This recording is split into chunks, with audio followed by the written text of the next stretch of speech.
तर good evening सगळ्यांना. कसे आहेत सगळे? मस्त आहेत ना? मृणाली, हा बोला ना. आज काय स्पेशल आहे? अहो आज शेतातील ताज्या भाज्या आणल्यात, तर आज व्हेज पोपटी बनवूया. व्हेज पोपटी चांगली तर लागेल ना? तुम्ही खाऊन तर बघा. वांगी घेतलेत, गाजर, तसेच भुईमुगाच्या शेंगा, रताळे, बटाटा, नीस घेतलेला आहे, हुरडा देखील आलेला आहे. हरभऱ्याचा सीझन आहे. तसेच हा वटाणा, इथं वरणा, ओल्या तुरीच्या शेंगा, त्यानंतर पुदिना घेतलेला आहे, बडीशेप घेतलेली आहे, ओवा, त्यानंतर लाल तिखट आणि मीठ. तर ही रेसिपी आपल्याला मडक्यामध्येच बनवायची आहे. तर मी भरपूर बडीशेप घेतलेली आहे, कारण याचा फ्लेवर पूर्णपणे उतरला गेला पाहिजे. ओवा हा आपल्याला थोडासा सोळून घालायचा हातावरती. नंतर इथे लाल तिखट तुम्हाला कसं झणझणीत हवाय त्या पद्धतीने तुम्ही वापरू शकताय. तसेच आता आपण वांगी देखील कट करून घालूयात. आपण भरली वांगी करताना ज्या पद्धतीने आपण वांगी चिरतो ना, त्या पद्धतीने घालूयात, म्हणजे मसाला आतपर्यंत मुरला जाईल. तसेच आता आपण हे घालून घेऊया त्याच्यामध्ये. बटाटे पण चिरून घेतलेस काय? हा, बटाटे पण चिरून घेतलेत, म्हणजे आपला मसाला बटाट्यांना आतपर्यंत लागला जाईल. रताळे पण चिरून घेतले. तसेच गाजर देखील कट करून घातलेला आहे. त्यानंतर हुरडा आपण घालून घेऊयात. आता आपण मीठ घालूयात. मीठ आपल्याला भरपूर वापरायचं आहे, कारण ह्या सर्व भाज्यांना मीठ लागलं गेलं पाहिजे. तसेच फ्लेवरसाठी आपण पुदिन्याची पाने वापरलेली आहे. तुम्ही पाहू शकता ही रेसिपी खूप सोपी आहे आणि युनिक देखील आहे. तेल पण घालायचं आहे वाटतं? हो, तेल देखील घालायचं आहे. तर अगं मृणाली, 31 डिसेंबरला एकादशी आली, काय करायचं मग? अहो, म्हणूनच तर मी ही रेसिपी दाखवतेय. म्हणून तर आपण अशा पद्धतीने व्हेज पोपटी बनवून पार्टी देखील करू शकतो. आता आपण मडक्यामध्ये घालून घेऊयात. तर सर्वात आधी आपण ह्याच्यामध्ये थोडंसं तेल घालून घेऊयात. केळीच पण लागतं? अहो, हीच तर खरी गंमत आहे. भांबरुडीच्या पाल्याऐवजी आपण केळीचं पान, पेरूची पानं घालून देखील पोपटी बनवू शकतो. तसेच आता आपण पेरूची पाने देखील घालून घेऊयात.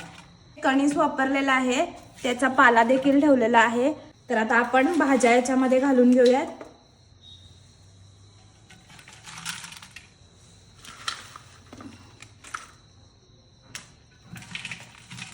सगळे एकदम घालायचं नाही काय? नाही, थोडा थोडा आपल्याला पाला आणि केळीचं पान मध्ये मध्ये घालायचं आहे. तर आपण आणखीन थोडं केळीचं पान घालून घेऊयात. तसेच आता आपण ही पेरूची पाने देखील घालून घेऊयात. उरलेला शेंगा घालून घेऊयात. तर इथं आता आपल्या भाज्या घालून झालेल्या आहेत. अरे वा, अजून शिजायच्या आधीच खाऊ वाटाले. तुम्ही शिजल्यानंतर खाऊन तर बघा. तर आता आपण हा उरलेला कणसाचा पाला देखील घालूया. हा पाला घातल्यामुळे त्याला आणखीन छान फ्लेवर येतो.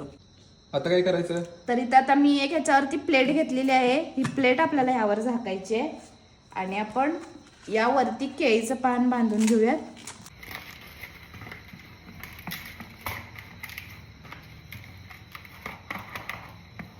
अगं मृणाली, भाज्या तर लावून झाल्या, आता पुढे? आता आपल्याला हे शेकून घ्यायचं आहे.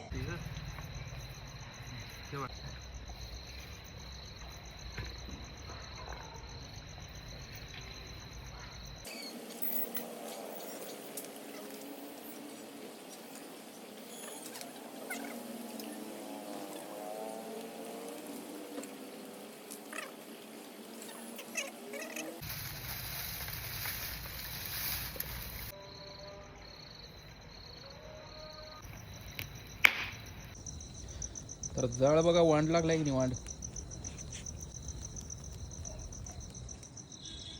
तिकडे का बसलं? शेकाली की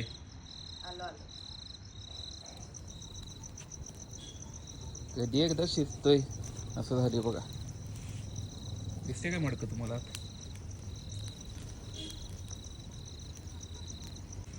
आले विजत आले. आणि किती वेळ लागेल काय? एक 15-20 मिनिटं छान शिजू दे तरी. हा, चालते. थंडी पण आज लय आहे की नाही?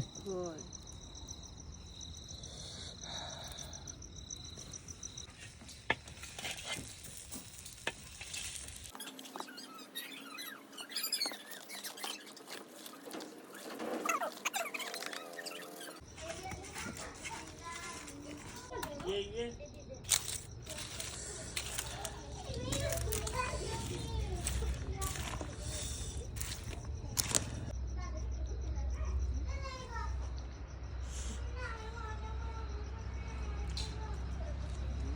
झाले. कसं झाले पोपटी? एक नंबर.